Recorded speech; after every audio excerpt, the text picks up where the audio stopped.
The same central banks that have stolen more than $50 trillion from national treasuries across the planet are now creating a new derivatives fraud through the cap-and-trade carbon tax system that dwarfs their previous Ponzi schemes.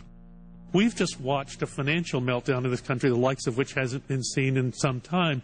Now, if people like credit default swaps, they're really going to like the carbon swaps that are going to occur and the carbon future swaps. We spent a full day in this committee last summer talking about the manipulation of the energy futures market in oil.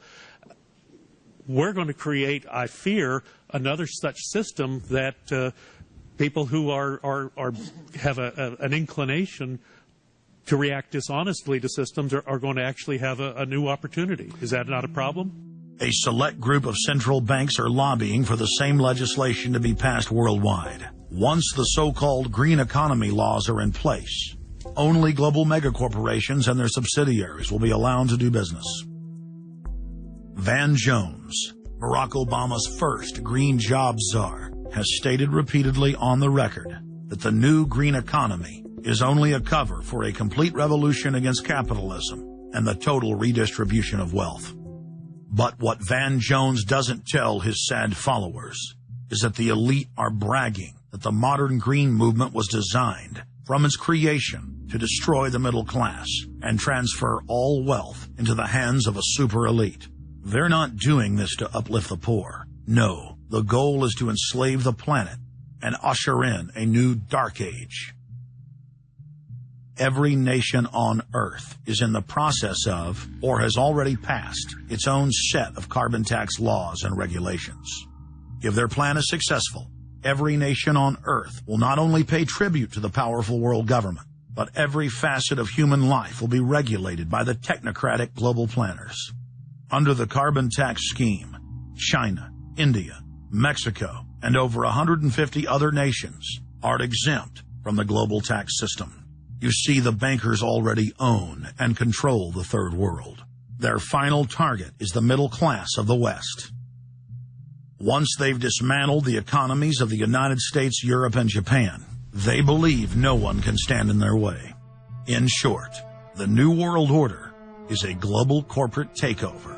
In their global corporate state, there is no room for individuality, sovereignty, or independence. As their program begins to face more and more opposition, lawmakers and supporters of the man-made global warming hypothesis want laws to be passed, making it illegal to question their theories.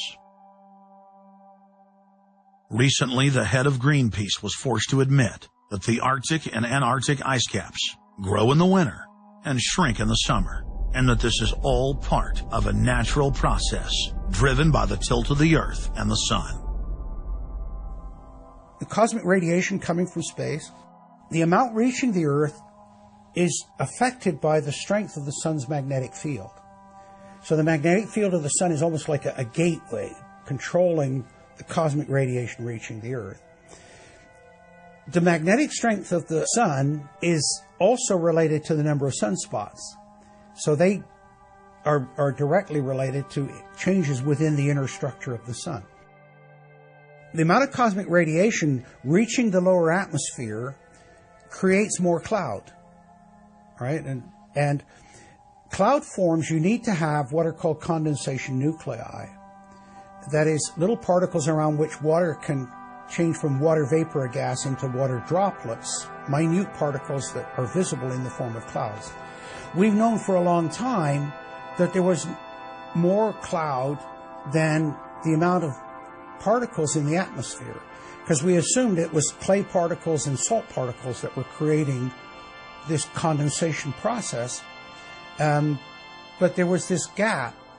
We now realize, of course, it's the cosmic radiation that's doing it.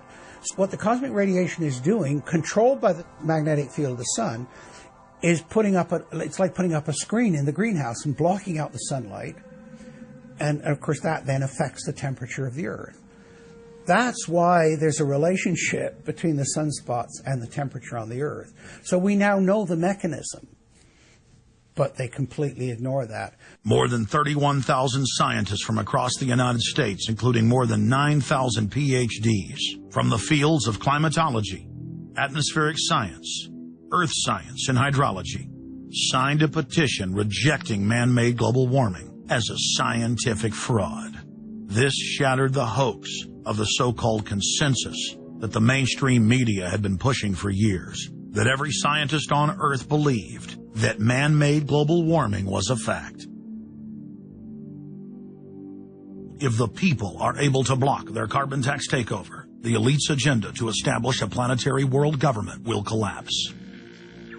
To force their unpopular agenda upon the planet, the controllers are racing to complete the construction of their police state control grid. Borrowing from tactics used in the past by communist, fascist, and other totalitarian regimes, every form of classical textbook tyranny is now being implemented in the West. In the United States, the central government is federalizing local police. State and local officers are in a great position to collect important information on terrorists and their allies, and the Terrorist Screening Center stands ready to help you. This video, produced by Homeland Security, is required viewing for all departments in the U.S. And with the teamwork of local, state, and federal law enforcement, we have an excellent opportunity to see the picture and solve the puzzle before these terrorists can strike again. State, county, and city police now take their marching orders directly from DHS and FEMA. The videos and training manuals turn peace officers, once guardians of the Republic, into secret police. See way down there? There's a woman taking photos of the dam. Someone called 911 and reported a suspicious person. As you guessed, she's going to be a Category 3 hit. And since it's very important that we don't let her know that we know, both the dispatcher and the officer need to make sure she doesn't hear the radio traffic. Stand by. If I could ask you to wait right here, please. Sure. Everyday items and activities are listed as proof that you are sympathizing with shadowy boogeymen of terror. Of course, he's going to keep his eyes open for anything interesting or unusual in the car. That would include cameras, binoculars, video equipment, GPS, maybe things like sleeping bags that suggest they're living out of the car. From their inception, Homeland Security and Northcom were set up to dominate the people and the states, not to fight the CIA-created Al-Qaeda. Patriotic members of the military and law enforcement, at great risk to their lives and careers, have sent this filmmaker federally and internationally produced law enforcement manuals, textbooks, documents, and videos. The MIAC report, distributed to Missouri law enforcement, lists gun owners, libertarians, constitutionalists as potential terrorists. The federally written document went on to list Ron Paul, Bob Barr, and American flag bumper stickers as dangerous paraphernalia linked to white supremacists. Even before 9/11, FEMA was quietly indoctrinating local police to have a hatred of the Founding Fathers and everything our constitutional republic stands for. Who was the first terrorist organization in the United States? Who? Founding Fathers. Founding Fathers. You mean Thomas Jefferson? Oh, yeah. You mean George Washington? Oh, yes. Paul Revere? Yeah. These guys right here, let me ask you something. Did they try to scare people? Oh, yes. They tried to intimidate the British. Did they use acts of violence?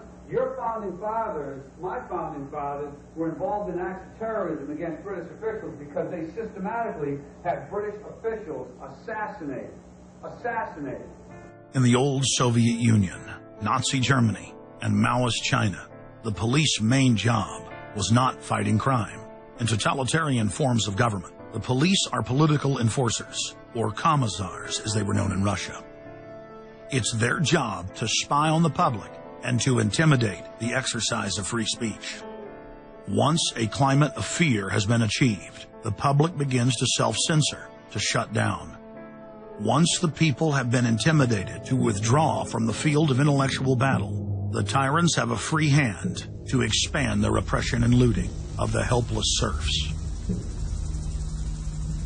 The average man and woman is in a trance. They get home from work, they don't even talk to their children. They turn the television on, and they let those corporate messages set the agenda in their lives. If we want a revolution against these social engineers and the scientific dictatorship, we have to start getting back to basics, having barbecues, knowing our neighbors, loving our husbands and wives, spending time with our children, and getting back to real human culture.